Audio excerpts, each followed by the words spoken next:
सिरोही की एक बेटी ने एक बार फिर इतिहास रचा है और ये साबित किया है कि बेटियां बेटों से कम नहीं होती। वो एक्चुअली मुझे बचपन से मैथ्स में बहुत ज़्यादा इंटरेस्ट रहा है। 10th में मेरे 98.33% थे और आप चाहते हो कि मेरे ऑप्शंस लाइफ में ज़्यादा खुले तो आपको साइंस स्ट्रीम की तरफ जाना चाहिए, लेकिन अपनी मेहनत अगर पूरी की है तो जो होगा वो अच्छा ही होगा। मुझे सिविल सर्विसेज में जाना है, सिविल सर्विस आईएएस बनना है। आईएएस। सुबह कितने बजे उठते थे आप? सुबह में एग्जाम टाइम में 4 बजे।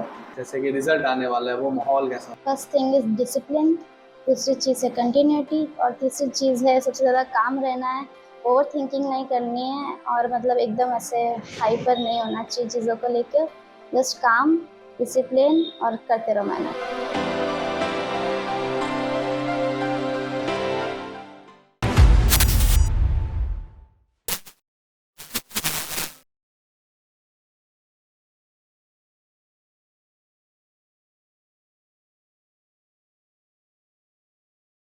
इरादे अगर फौलादी हो और अगर मेहनत में दम हो तो एक दिन तकदीर जरूर बदलती है। जी हाँ, आज इसी कड़ी में सिरोही की एक बेटी ने एक बार फिर इतिहास रचा है और ये साबित किया है कि बेटियां बेटों से कम नहीं होती और एक बार फिर इतिहास के पन्नों में अपना नाम दर्ज किया। नमस्कार, मैं उमेर और आप देख रहे हैं मारवाड़ लाइव। आज हमारे साथ सिरोही जिले की एक ऐसी बेटी मौजूद है जिसने 12वीं में अच्छे अंकों के साथ उत्तीर्ण कर केवल अपने गाँव का, अपने परिवार का नहीं बल्कि पूरे सिरोही जिले का नाम रोशन किया। जी हाँ, आज हमारे साथ मौजूद है एक ऐसी शख्सियत, उनका नाम है गरिमा त्रिवेदी, जिन्होंने 12वीं में सिरोही जिले का नाम रोशन किया। गरिमा जी, बहुत बहुत स्वागत है आपका मारवाड़ लाइव। पहले तो हमारी और हमारे दर्शकों की तरफ से और पूरे मारवाड़ लाइव की तरफ से आपको बहुत बहुत हार्दिक शुभकामनाएं। Thank you sir. आपने जो सिरोही का नाम रोशन किया उसको। गरिमा जी, अपने बारे में बताइए। मेरा नाम गरिमा त्रिवेदी है और मेरा जन्म 18 मई 2009 को ब्रह्मपुरी मोहल्ला सातपुर आबू रोड में हुआ था और मैंने मेरी 10th तक की पढ़ाई government senior secondary school Satpur से की है और 12th की पढ़ाई श्री वैदिक कन्या गर्ल्स सीनियर सेकेंडरी स्कूल से की। गरिमा जी, हमने सुना है कि आपने 10th में भी अच्छे परसेंट बनाए। जी। 10th में कितने परसेंट? 10th में मेरे 98.33% थे और अभी 12th में आपने? 12th में मेरे 98.40%। यानी कि 10th से भी ज़्यादा इम्प्रूवमेंट आपने दिखाया। जी कई बार सर। हमने ऐसा देखते हैं कि जो बच्चे 10th में ज़्यादा फोकस करते हैं, 10th में अच्छे परसेंट बनाते हैं और फिर 12th में आने के बाद एक स्ट्रीम्स का लोड होता है, इससे उनके परसेंट भी डाउन होते हैं। आपको क्या था उनको लेकर? नहीं, ऐसा ज़्यादा कुछ नहीं था। हाँ, 11th थोड़ी सी 10th से अलग होती है, लेकिन अगर आप मेहनत करो तो आप वापस वैसे के वैसे शेड्यूल में आ जाते हैं। कई स्टूडेंट का ऐसा भी होता है कि 10th तो कर ली और 10th के बाद में स्ट्रीम लेने का जो डर होता है कि आप साइंस ले, आर्ट्स ले, कॉमर्स ले, तो वो आपका डिसीजन किस प्रकार का? वो एक्चुअली मुझे बचपन से मैथ्स में बहुत ज़्यादा इंटरेस्ट रहा है और साइंस भी मतलब मेरी बहुत ज़्यादा अच्छी रही है, इसलिए मैंने पीसीएम चूज़ किया था। भाई ने साइंस ले ली या किसी दीदी ने ले ली तो उनके देखकर हमारी फैमिली भी ऐसा हमें बोलती है कि हमें भी साइंस लेनी चाहिए। तो आपकी फैमिली को लेकर ऐसा कुछ था साइंस? नहीं, मेरी फैमिली ने कभी किसी स्ट्रीम के लिए दबाव नहीं डाला, जो मेरी चॉइस थी उन्होंने उसका सम्मान किया। कोई नया स्टूडेंट हो जिसने अभी 10th पास आउट की, हम 10th पर भी आएंगे, पर 10th पास आउट किया तो उसे स्ट्रीम चूज करने के लिए क्या क्या विशेष बातों का ध्यान रखना है, वो हमारे दर्शकों सबसे पहले तो आपकी पसंद, आपकी चॉइस और दूसरा आपकी कैपेबिलिटी के आधार पर आपको स्ट्रीम चूज़ करनी चाहिए। और अगर आप मेहनत ज़्यादा कर सको और आप चाहते हो कि मेरे ऑप्शंस लाइफ में ज़्यादा खुले तो आपको साइंस स्ट्रीम की तरफ जाना चाहिए, लेकिन ऐसा कोई दबाव नहीं है। अगर आप आर्ट्स को पसंद करते हो जी। या कॉमर्स में अपना करियर बनाना चाहते हो तो स्ट्रीम अपनी पसंद के हिसाब से चूज़ करें। 10th में भी आपने बहुत ज़्यादा मेहनत की थी, तो अभी जो नए 10th के जो विद्यार्थी इस साल आए हैं उनके लिए आप क्या कहना चाहेंगे कि उन्हें अपना शेड्यूल किस प्रकार तैयार करना चाहिए, पूरी दिनचर्या क्या होनी चाहिए? सबसे पहली चीज़ तो डिसिप्लिन है और दूसरी चीज़ है कंटिन्यूटी। आप ज़्यादा मत पढ़िए, प्रेशर लेके मत पढ़िए, लेकिन डेली थोड़ा-थोड़ा पढ़िए और अपने टारगेट के हिसाब से पढ़िए। रोज़ अपने नए-नए टारगेट बनाएँ, उनको अचीव करने की कोशिश करिए। माना जाता है कि 10th एक बेस होता है, वहाँ तक अब सभी बच्चे ऑलमोस्ट मेहनत करते हैं कि 10th बन पाओ, 10th बन पाओ, ऐसा बोलते भी अपने मारवाड़ के 10th की ज़्यादा महत्व होती है। आपने 10th के बाद जब 11th में क्या वही आपने कंटिन्यूटी रखी कि 10th में परसेंट बना लिए, 11th में भी वही कंटिन्यू रखना है, तो वो किस प्रकार था? बस शुरू से मेहनत वापस चालू कर दी। स्टार्ट से लेकर आपने शुरू कर दिया। सर, गरिमा जी, माना भी जाता है ना कि 10th का अलग होता है और 11th में आने के बाद में कहते हैं कि 11th तो ठीक है, मज़े में निकाल दो और 12th में फोकस करेंगे। तो क्या 11th को भी आपने उतना ही सीरियस लिया जितना आपने 12th में? जी सर, मैंने 11th को भी सीरियस लिया है, लेकिन ज़्यादा प्रेशर नहीं मतलब अपने ऊपर लिया। लेकिन हाँ, आपको अगर है ना जैसे कंपटीशन एग्जाम लाइक जेईई वगैरह, नीट है, तो आपको 11th से सीरियस होना चाहिए। आपने 11th से शुरू कर दिया। 11th में कितने? 11th में मेरे 97%। फैमिली में कौन-कौन? फैमिली में मेरे मम्मी-पापा है, दादा-दादी है जी। और बुआ। से 12th स्टार्ट हुआ, 12th में किस प्रकार से आपने तैयारी शुरू की शुरुआत से? और शुरुआत से मतलब मैंने पीसीएम की कोचिंग की थी टॉपर्स अकेडमी से, और मैंने हिंदी इंग्लिश पे ज़्यादा फोकस रखा था क्योंकि हम पीसीएम तो पूरे साल पढ़ते ही है जी। और हिंदी इंग्लिश एंड में रह जाती है, तो मैंने स्टार्टिंग हिंदी इंग्लिश से की थी। फैमिली फंक्शन अटेंड करते हो? Family Yes. फंक्शन बहुत कम आए लेकिन नहीं जाती मैं। आपका शेड्यूल किस प्रकार रहता था? दिनचर्या क्या रहती थी? स्कूल एंड फिर मेरी कोचिंग होती थी 3, और फिर जो कोचिंग में पढ़ाया उनका रिवीजन होता था, और फिर थोड़ा थोड़ा एक घंटा आधा घंटा इंग्लिश को देती थी। ये शेड्यूल था। फिर एंडिंग में मतलब डेली ये शेड्यूल रहता था। कभी कभी टारगेट के हिसाब से पढ़ती थी कि आज इतना वापस करना है। कभी स्कूल की हॉलीडे आ जाता था, हाँ। तब कैसे करते? तब मैं ज़्यादा पढ़ती थी, मतलब जो चैप्टर्स पुराने हो गए उनको वापस पूरा लेके बैठना रिवीजन। एक बार होता है ना कि मौसम भी चेंज होते हैं, जैसे लाइक सर्दी गर्मी आती है और हाँ। इंसान ढल भी जाता है मौसमों के हिसाब से। हाँ, मौसम के हिसाब से आप कैसे पढ़ते? लाइक गर्मी का टाइमिंग, सर्दी में? बीमार भी मैं पड़ी हूँ बहुत ज़्यादा, और सर्दियों में मैं ज़्यादातर ना सुबह सुबह धूप में पड़ती थी। एक और रिसेंटली एक्सीडेंट भी हुआ था शायद आपका, बीमार थे आप, वो हाँ। क्या इंसिडेंट था?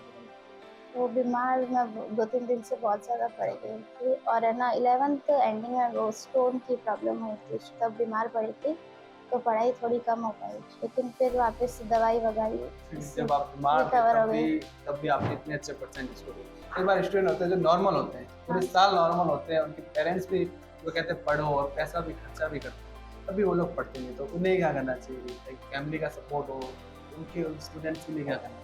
पढ़ाई तो करनी चाहिए, लेकिन अपने ऊपर प्रेशर मत लो, उसे एंजॉय करके पढ़ो। स्टूडेंट्स होते हैं, पढ़ते हैं, बोर्ड्स लेवल के होते हैं, जो 8, 10, 12 बोर्ड्स एग्जाम होते हैं, उन्हें एंजाइटीज होती है, वो ओवर थिंक ज़्यादा करने लगती है कि मेरा पेपर अच्छा जाएगा नहीं।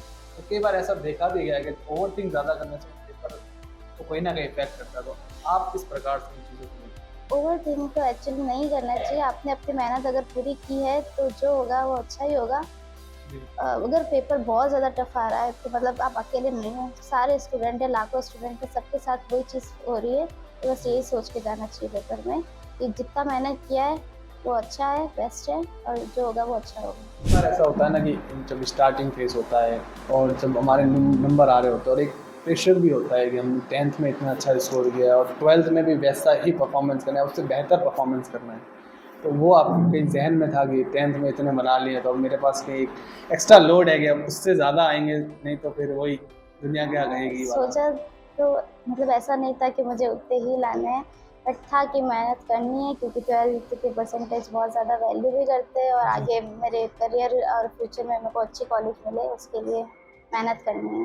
फ्यूचर की क्या प्लान है? फ्यूचर मुझे सिविल सर्विसेज में जाना है, सिविल सर्विस, आईएएस बनना है। आईएएस। ऐसे कंपटीशन जैसे आपके कोर सब्जेक्ट्स की बात करते हैं, उससे रिलेटेड एग्जाम जैसे जेई वगैरह आपने दिया है? जेई का एग्ज़ाम मैंने फर्स्ट सेशन का सिर्फ मतलब देखने के लिए कि कैसा होता है मैंने दिया था। जी, उसमें कितने परसेंट आए? उसमें मेरे 51 परसेंटाइल बने। कोई बात नहीं, वो तो होता रहता है क्योंकि हाँ। हम एफर्ट जैसे जैसे इंसान करता जाएगा कंपटीशन में ज़रूर सीख। अब आपकी आगे की प्लानिंग क्या है कि अब आपको कैसे क्या करोगे फ्यूचर के लिए? ग्रेजुएशन बीएससी करूँगी मैं, और साथ में मैं सिविल सर्विसेज की तैयारी करूँगी। कई बार ऐसा होता है ना कि परसेंट इतना ज़्यादा है, मैथ्स बैकग्राउंड से भी है, तो इंजीनियरिंग की ओर जाना चाहिए, वहाँ से आप बीएससी चूज़ करें, ऐसा कभी लगा नहीं, जहन में नहीं आया कि मुझे भी इंजीनियरिंग करनी चाहिए, इंडिया के टॉप मोस्ट कॉलेज जो आईआईटीज़ होते हैं उसमें जाना चाहिए? बचपन से मीन्स 6-7 से ऐसा था कि यूपीएससी में जाना है, तो उस तरफ ज़्यादा नहीं सोचा, लेकिन हाँ बहुत अच्छी फील्ड है, जी। और अभी एआई को लेके भी बहुत ज़्यादा है फ्यूचर में स्कोप, तो बहुत लोग करते भी है, लेकिन मैंने बचपन से जो सोचा हुआ है मुझे वही करना है।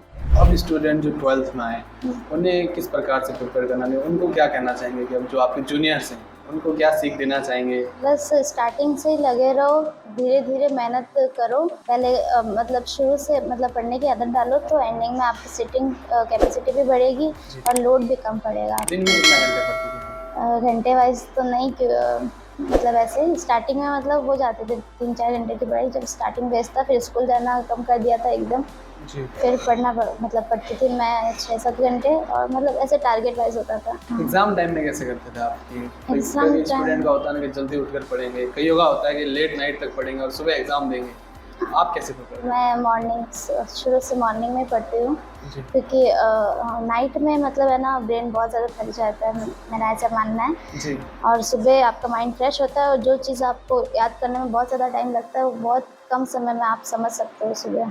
सुबह कितने बजे उठते थे आप? सुबह में एग्ज़ाम टाइम में 4 बजे 4 बजे। डेली ऐसे कब कैसे प्रिपेयर करते थे डेली एग्जाम से? एग्ज़ाम से पहले स्कूल्स वगैरह होती थी तो सुबह मतलब कम हो पाता था उठना, रात को ज़्यादा करते थे। गरिमा जी, एक बात है कि आपको कहीं लगा था इस बार, जैसे आपने अभी सिरोही जिला टॉप किया है, तो आपको लगा था कि इस बार मैं टॉप दोबारा कर दूंगी, एक बार फिर सिरोही जिले में अपना नाम रोशन करूंगी? एक्चुअली पता नहीं, बट हाँ मेरे को था कि मेरे 95+ बनेंगे। जब आपको पता चला कि मैंने इस बार सिरोही टॉप किया है, तो तब आपकी क्या पहली प्रतिक्रिया क्या थी? जैसे कि रिजल्ट आने वाला है, वो माहौल कैसा था? बहुत डर लग रहा था। जी। रिजल्ट आपने ओपन किया था अपना? जी सर।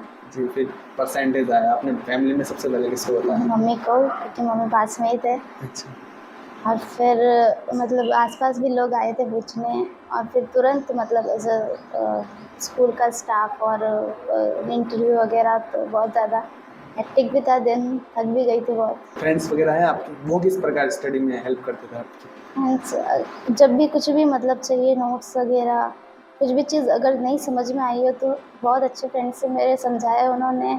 वो हेल्प करते थे आपकी? हाँ।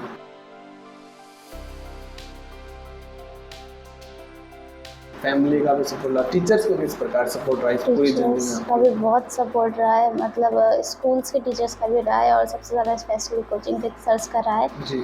और फिज़िक्स के सर हैं अंकित सर, उनका भी बहुत सपोर्ट रहा है। जी। जब भी मतलब मैंने डल फील किया है तो उन्होंने मेरा बहुत सपोर्ट किया है, और मतलब बहुत कॉन्फिडेंस दिया, बहुत पेशेंस के साथ मेरे को सब समझाया है। क्या ऐसा है ना कि मारवाड़ के चित्र में लड़कियों को कहते हैं कि लड़कियां लड़कों से कम नहीं, पर वो है कि लड़कियों को एक अलग भावना से देखा जाता है एज कम्पेयर टू लड़कों को। वहाँ से निकलकर आज की लड़कियां जो हैं, उन्हें आप क्या शिक्षा देना चाहिए अपने अनुभव के आधार पर? लड़कियों को मेहनत करनी चाहिए ही, आप अपने गोल्स अचीव करो, और जो लोग ऐसा सोचते हैं उनको ये दिखाना चाहिए कि नहीं, ऐसा नहीं है, जी। हम लड़कों से कई ज़्यादा बेहतर है। दर्शकों, ये है कि प्रूफ कैसे किया जाता है, जैसे जैसे एग्जाम टाइम आता होता है, हाँ। वो लोड कैसे, वो प्रेशर कैसे रिलीव किया, प्रेशर उसे कैसे तो हैंडल? ज़रूर आता है। इस बार बोर्ड्स भी 1 महीना जल्दी हुए, और प्रैक्टिकल के तुरंत 10 दिन बाद एग्ज़ाम्स थे, जी। तो जनवरी मंथ तो बहुत ज़्यादा हेक्टिक होता है, बहुत प्रेशर आता है, लेकिन उसमें सबसे ज़्यादा मेन चीज़ें काम रहना है कि जो हो रहा है सही हो रहा है, तो जो होगा अच्छा होगा। आपने मेहनत की है तो जो होगा वो अच्छा ही होगा। आपका सबसे इंस्पिरेशनल आईएएस कौन है अब तक जो बने? दिव्या दी है और सृष्टि देशमुख थी, तो वही मेरे को अच्छे लगे हैं। किसी गर्ल से इंस्पायर हो आप, लेडी आईएएस से? हाँ, वो दिव्या दी है ना, उनसे बहुत ज़्यादा इंस्पायर हूँ। उनसे इंस्पायर। एक हमारे चैनल के माध्यम से एक दर्शकों को जो आप बात कहना चाहें मेहनत को लेकर के, किस प्रकार मेहनत करें छोटे से गांव से बड़े स्तर तक पहुंचने के लिए, आपको क्या करना चाहिए, एक सीख जो आप देना चाहें हमारे दर्शकों को? फर्स्ट थिंग इज़ डिसिप्लिन, दूसरी चीज़ है कंटिन्यूटी, और तीसरी चीज़ है सबसे ज़्यादा काम रहना है, ओवर थिंकिंग नहीं करनी है, और मतलब एकदम ऐसे हाइपर नहीं होना चाहिए चीज़ों को लेकर, जस्ट काम, डिसिप्लिन और करते रहो मेहनत। ये था दर्शकों आज का पूरा इंटरव्यू सिरोही की एक बेटी, जिसने सिरोही का नाम पूरे मारवाड़ क्षेत्र में नहीं पूरे राजस्थान में परचम लहराया है। और मारवाड़ लाइव, जैसा आपको पता है कि मारवाड़ लाइव का उद्देश्य ये है कि ऐसी कहानियां आप लोगों तक पहुंचाना, मारवाड़ की उन प्रतिभाओं को आप तक पहुंचाना जिन्होंने अपना नाम रोशन किया, केवल अपना नहीं, अपने परिवार, अपने गुरुजन, अपने गाँव, अपने क्षेत्र का नाम रोशन किया। ऐसी कहानियां मारवाड़ लाइव आप लोगों तक लाने का काम करता है। मैं उम्मीद, कैमरे के पीछे मेरे साथ कैमरामैन राहुल तिंगोर, आप सभी का बहुत बहुत धन्यवाद वीडियो में आप बने रहने के लिए। वीडियो को ज़्यादा से ज़्यादा शेयर करें और सब्सक्राइब करें मारवाड़ लाइव को। जय हिंद, जय भारत, धन्यवाद।